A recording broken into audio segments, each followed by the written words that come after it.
आज हमारे साथ वो सुप्रसिद्ध कवित्री मौजूद हैं जिनके गानों ने चुनावों में गूंज मचा कर रखी थी और जिनका एक गाना था यूपी में बाबा, जिसने काफ़ी फेम बटोरा था, काफ़ी सुर्खियां बटोरी थी। हम बात कर रहे हैं अनामिका जैन अंबर की। अनामिका जी, बहुत बहुत स्वागत है भारत समाचार में आपका। बहुत धन्यवाद।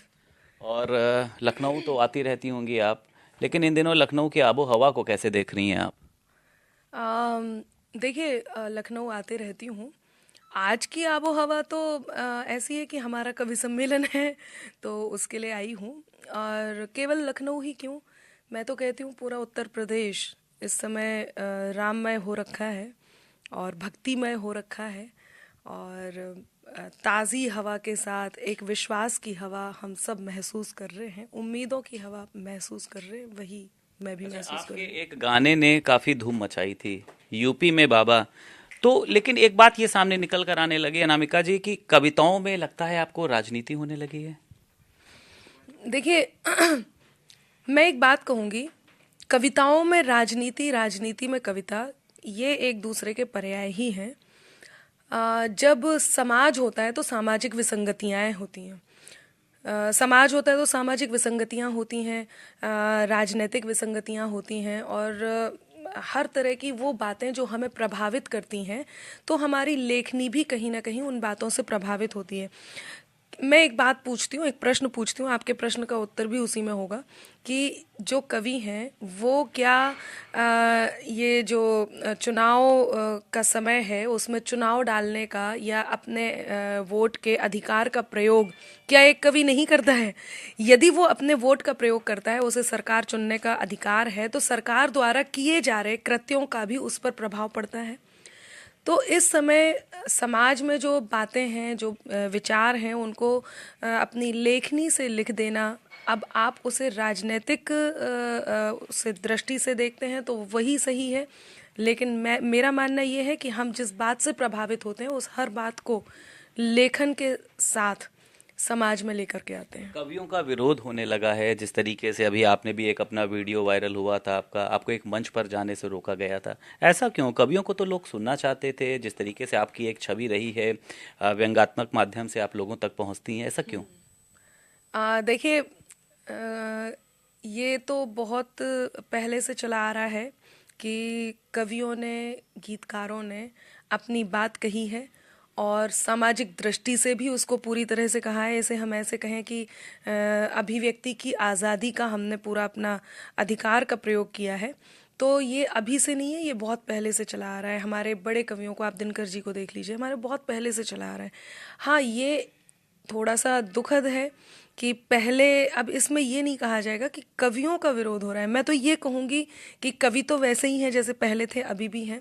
जो बात सही है उसी बात को कहते हैं, जो अच्छा लगता है उस अच्छे को अच्छा कहते हैं, जो बुरा लगता है उस बुरे को बुरा कहते हैं। यदि दर्पण है तो दर्पण में जैसा चेहरा होगा, कुरूप है तो कुरूप है, सुंदर है तो सुंदर है, वो सब समाज के इसको लेकर के आ रहे हैं। कवि दर्पण बनकर समाज को उसी तरह दिखा रहे हैं जैसे कि है। जो बदलाव आया है वो ये है कि पहले लोग अपने बारे में व्यंग सुन लेते थे और उसको सुधार लेते थे। तो मेरा मानना ये है कि अब उन्हें ऐसे लगता है कि सुन करके सुधारने से अच्छा है कि सुनने का ही विरोध कर दिया जाए। तो भाई, मैं तो सत्य कहती हूँ, सच कहती हूँ, देशभक्ति की बात करती हूँ, राष्ट्रभक्ति की बात करती हूँ। वो किसी एक पार्टी विशेष से यदि मिल जाता है, लगता है कि उसमें किसी पार्टी का मिश्रण है, तो ये तो देखना होगा उनको समझना होगा कि ऐसा क्यों है। अच्छा, बाकी कवित्री मैं तो कहती हूँ। कवित्री रहना ही आपको पसंद है कि राजनीति में भी आगे जाना? एक बार टिकट मिल चुका है, ऑफर हो चुका है आपको। हाँ, तो इस बात से आप अंदाज़ा लगाइए कि जब मुझे मिल चुका है और मैंने नहीं लिया है, तो मुझे लगता है कि मुझे लेखन ही बहुत पसंद है। लगता क्या है, यही है। हाँ, लेकिन देश के लिए कभी ऐसा मौका आया और ऐसा कुछ विकल्प यही हुआ कि यही एक विकल्प है जिसमें आप देश के लिए कुछ अच्छा कर पाएंगे, तो उस समय ज़रूर तो सोचने किसमें की। जाना पसंद करेंगी? नहीं, अब मैंने कहा ना, जो भी राष्ट्र हित में, जहाँ भी, क्या जो भी लगता है जिस भी राष्ट्रहित तरह में के। कौन सी पार्टी है जो इस समय काम कर रही है? अब देखिए, इतने तो आप भी नहीं हैं, और मैं तो कहती हूँ कि कोई भी पार्टी होगी, जो भी राष्ट्र हित में होगी, उस पार्टी की मैं एक, उस पार्टी का परचम लेकर के मैं ज़रूर चलूंगी, लेकिन तब जब एक ही यही विकल्प होगा, राष्ट्र की सेवा करने का। अच्छा, तो राजनेता के रूप में अगर बात करी जाए, कोई ऐसा व्यक्तित्व जिसको आप बहुत ज़्यादा पसंद करती हो, किसी भी पार्टी का हो? मैं ऐसा कुछ कहना चाहती नहीं हूँ, क्योंकि ये कुछ बातें दिल की होती हैं जिन्हें दिल में ही रखना चाहिए और दिल में रख कर ही अपने काम को करते रहना चाहिए, क्योंकि हम आपस में ऐसे बात तो कर नहीं रहे कि लोगों तक नहीं पहुंचेंगी। तो मैं नहीं चाहती कि मैं कोई भी बात ऐसी कहूँ कि लोग मेरी लेखनी को सीधे कहीं जा कर के जोड़ने लग जाएं। तो अच्छा होगा कि मैं सच ही बोलती रहूं, और लोग बहुत समझदार हैं, समझदारों को मतलब इशारा बोलेंगी नहीं आपको कौन पसंद है? नहीं, अब ऐसा तो नहीं है कि मैं नहीं बोलूंगी या बोलूंगी। मैं फिर कह रही हूँ, मैं ये नहीं चाहती कि लोग ये भ्रमित हों कि मैं जो राष्ट्र हित में बात कह रही हूँ उसे जाकर के कहीं जोड़ें। तो मैं लोगों को भ्रमित नहीं करना चाहती, इसलिए मैं कुछ इस तरह की बात नहीं कह रही हूँ। अनामिका जैन और नेहा राठौर की अगर बात करी जाए, लगता है दोनों के बीच में कोई टक्कर है? देखिए, मैं किसी के बारे में कुछ नहीं, अपने बारे में जानती हूँ कि माँ शारदे की पुत्री हूँ। माँ शारदे की कृपा है कि अपनी कलम से अपनी लेखनी को संवारती हूँ। मैं वही बारूद हूँ। मेरे पास मेरा खुद का वो बारूद है जिससे मैं धमाके करती हूँ। तो मैं बिल्कुल नहीं कह सकती कि किसी से कोई तुलना की जा सकती है।